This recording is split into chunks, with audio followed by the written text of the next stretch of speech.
The information provided is not a substitute for legal and other professional advice where the facts and circumstances warrant. People should always consult their own legal or other professional advisors and discuss the facts and circumstances that apply to their specific circumstances. The information shared on Ask the Landlord is for educational purposes only.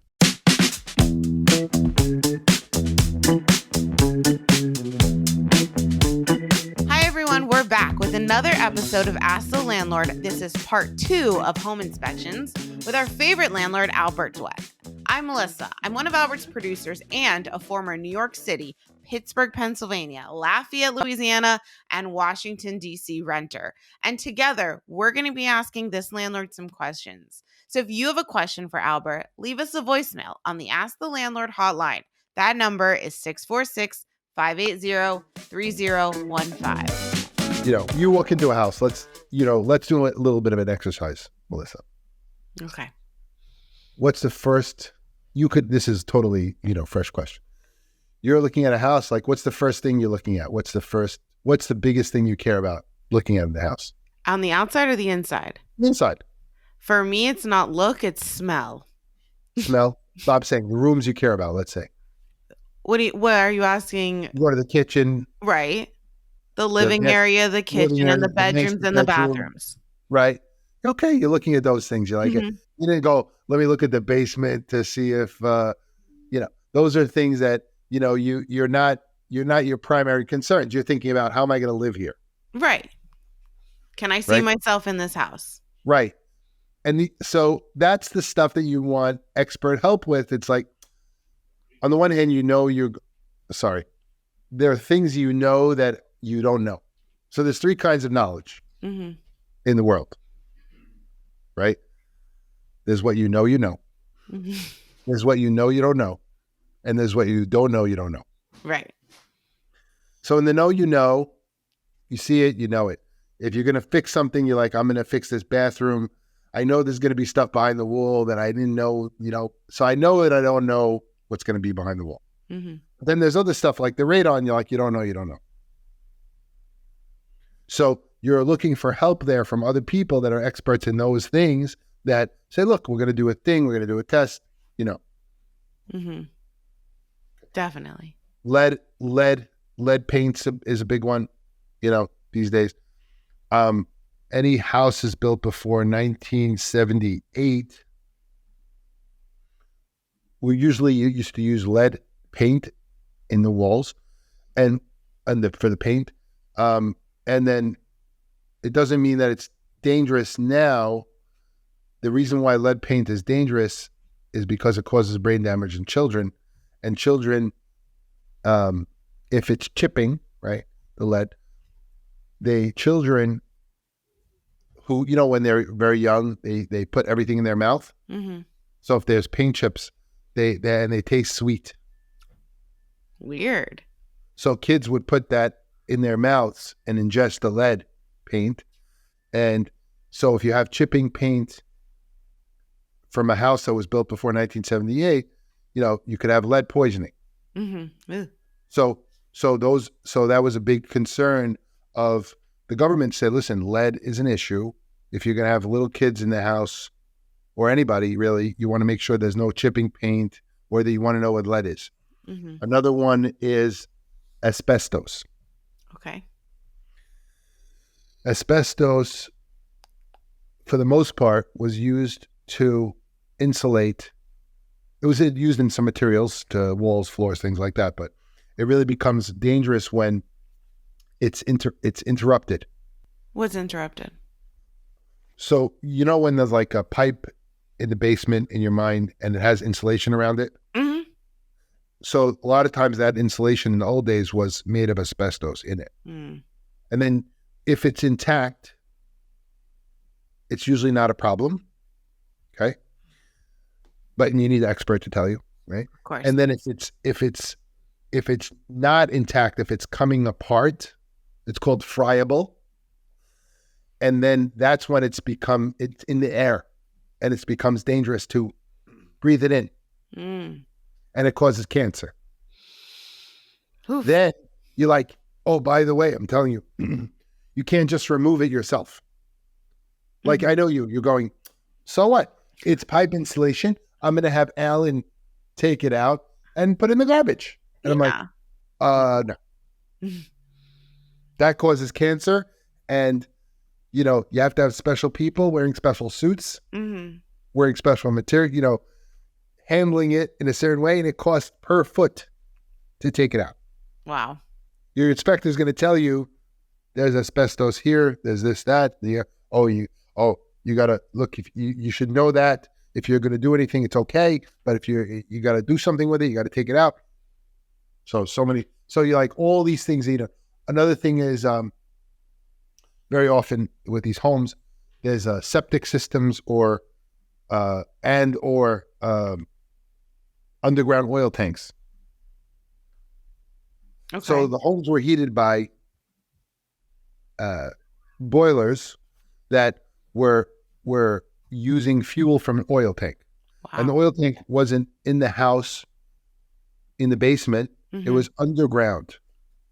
And then what would happen is, like anything else, after a long time, the oil tank would rust and the oil would leach into the ground and cause an environmental problem for you and the neighbors.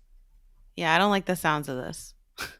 I know. So one of the big things that people inspect for is if there's an underground oil tank, it can be fixed, but you want to know about it. Yeah, we saw some houses, I think, in upstate New York when we were looking, and they had these massive oil tanks in the basement, just like huge, and something I'd never seen in my life. And I'm like, we don't want a house with that. But those are not underground oil. Exactly, and I can't imagine. Those are in the basement, and you could actually see them. They're huge. Yeah, underground oil tanks sometimes are under the ground. Right? No, I understand. I just didn't know that existed either. It's so a now big I'm thing. worried. Like one of the things that the home inspector is going to do is going to inspect for an oil tank. Your insurance company wants to know those things. One thing that I've seen recently with insurance. So then we talked about we talked about the lender, bank, the government, fine. Then there's also the insurance company. So, this is the biggest purchase of your life. And you're going to want your bank is going to want to make sure that if something happens at the house or to the house, that you have enough money to pay the mortgage, to pay them off. They don't care about, so now you're like, oh, okay. So they're saying, well, if there's a fire, God forbid, in the house that burns it down, then and they have $1 million loan on it, they want to know that you have enough money to rebuild the house so that you can replace their collateral, right? So they want to make sure that you have insurance. Okay. Now the insurance companies say, well, let me inspect the house and make sure that, the house is safe for what I want to insure it for. So let's say the insurance company is going to come and say, oh, you have this electrical system. This electrical system, it needs to be replaced. Oh boy. Your home inspector is going to identify that. So one example we had, there's a certain brand and we have insurance inspections all the time in our buildings. So the insurance inspector comes out and goes, oh, that, the electric breaker, the purpose of a breaker. The circuit breaker? Circuit breaker. Yeah, it controls each room to turn off electricity, and there's a switch for all of it. Right? So the purpose of a breaker is if a circuit becomes overloaded, okay, that the breaker itself stops the service to that location, so that there's no fire. So when you have a breaker, and you overload that circuit, the connection stops, and you have to reset it. Right. So that is a safety measure to stop it from overloading, heating up, and having a fire. So the insurance company goes, you know what? There's a certain brand or certain brands of circuit breakers that don't break, don't switch. They don't go when they're overloaded. They don't go. So that's bad. So they go, you know what? If you have that, you have to switch it. They're like, I don't know that stuff. I don't know that right now. I don't know about switching breakers and stuff. So you're like, Your home inspector is going to say those things. Yes. A new thing, insurance companies also, they go, you know what we want you to do today? We are going to cover you, the insurance company, if you have a flood. Like, you could have, it happens, you have floods, you have a pipe breaking. So the insurance company goes, you know what? My one of my family members had this. They go, my insurance company wants me to put in these leak monitoring devices before they cover me. I like, what?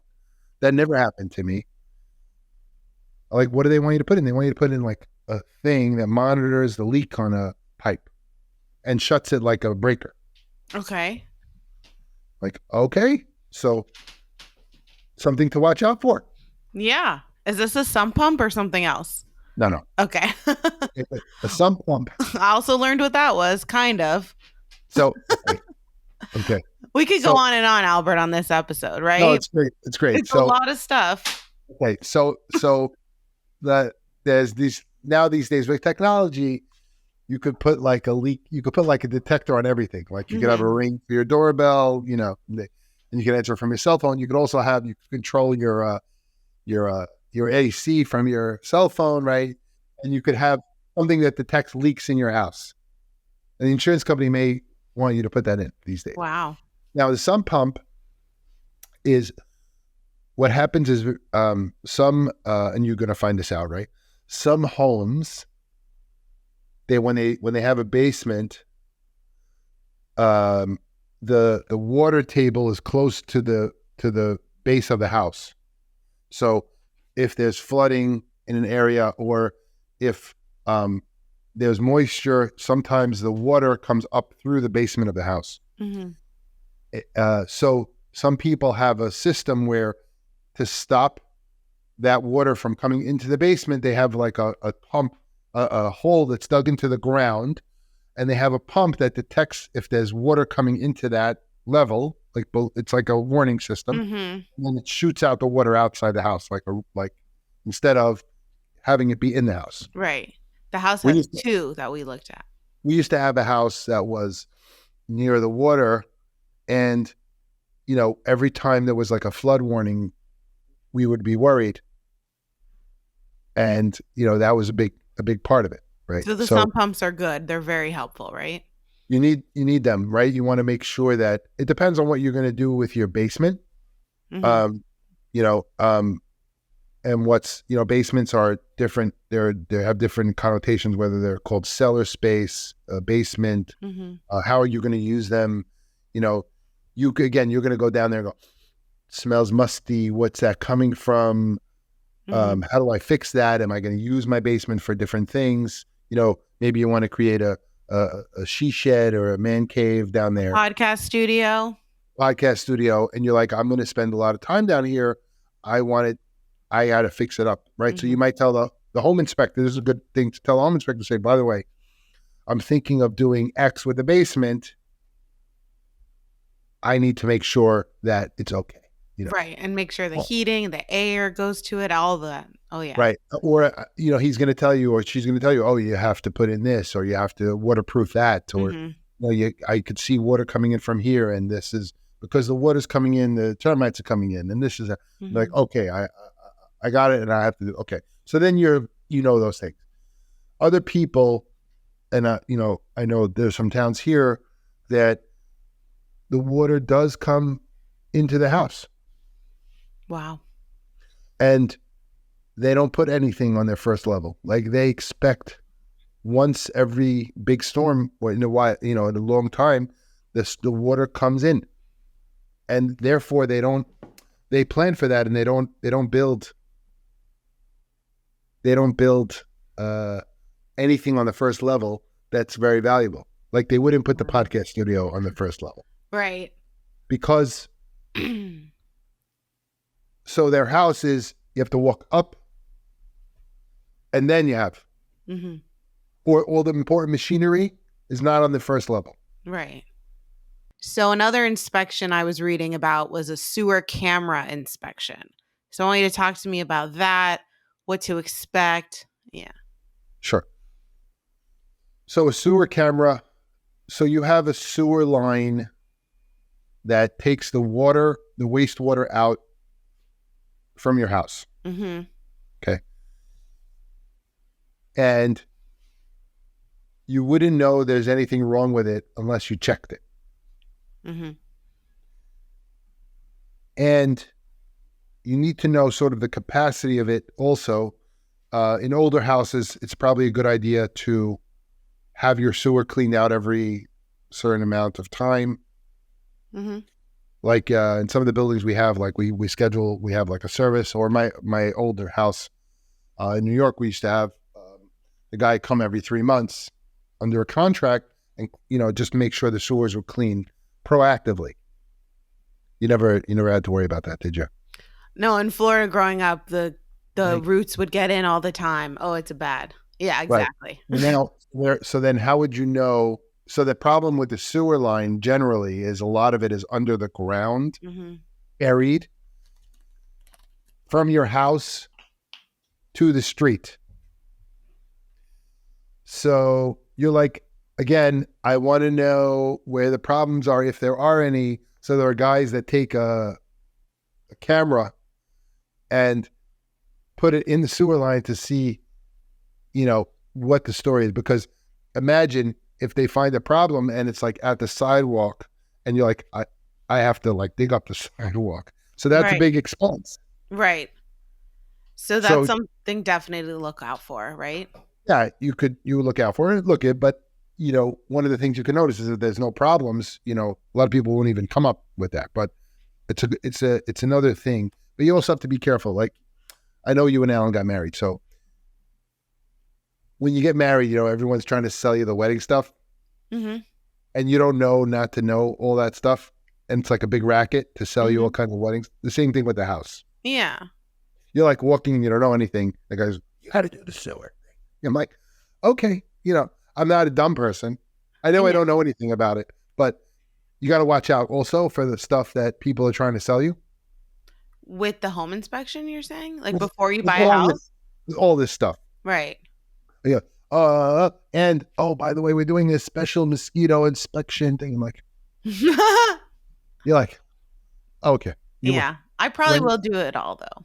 Like, That's okay. yeah. But I'm giving you the, and then it's the house, everyone's got they pulling at you. Another thing to notice is like, I remember we were fixing a house. The guy goes, oh, this is the time you're doing it. It's the one time in your life. And that was the answer for every question, Oh, you should really replace this toilet. I'm like, it's fine. It's working fine. Like, but it's the one time you're going to do it. I'm like. Do you recommend that way? Because you brought it up. When you move into a house for the first time, do you recommend replacing all the toilets right away? Is it just a personal thing? I want to. It's a great question. I'm going to answer you like this. Most water waste in a house or building comes from a toilet that's running. And you don't notice this, but if you're in a house, like the toilet has like a little leak thing and you're like, fine, and it flushes when you want to flush, but then there's a little leak thing going on there, and you're like, you never called anybody about it because the toilet flush is fine. Right. That's 80% of the water waste comes from that. Wow. So you're saying a different reason than what I'm saying, though. I just think it's nasty to use someone else's toilet. Yeah, it's just you can change the seat to whatever. So you gave the functional answer. So now I'm definitely going to do it. So then the functional answer is it's a $2 piece, to fix. Oh. The guy's going to charge you $100, but it's a $2 piece to fix. And look it up on YouTube. It's called a flapper. Needs to be fixed. And then there's also the chain, the flusher gets hung up sometimes. So those two things are like the biggest. They each cost like nothing, like a few bucks to change. But those are the biggest sources of water waste. Very interesting. Yeah. All right, Albert. I think you could keep going on, and I love it. I've learned so much. I didn't know lead paint was sweet. So that is something to look out for. And just all these inspections, and just do your research before you buy the house. And another thing I think you were saying is that this home inspector, when you buy a house, you're not getting a manual. So use this home inspection as like your sort of manual to the house take video, ask all the questions, and follow that person around and take your time. This is important. As you said, biggest purchase of a lot of people's lives. So thank you so much. This was beyond helpful. You're welcome. For more episodes, please subscribe to Ask the Landlord on your favorite podcast platform. We'd appreciate it if you left a review on Apple Podcasts. If you'd like to watch the show, check out our Ask the Landlord YouTube channel. If you have a question for Albert, feel free to contact him on Instagram at Ask the Landlord and check out his TikTok at Ask the Landlord. Bridging the gap between landlords and tenants, this has been Ask the Landlord. Thanks for listening.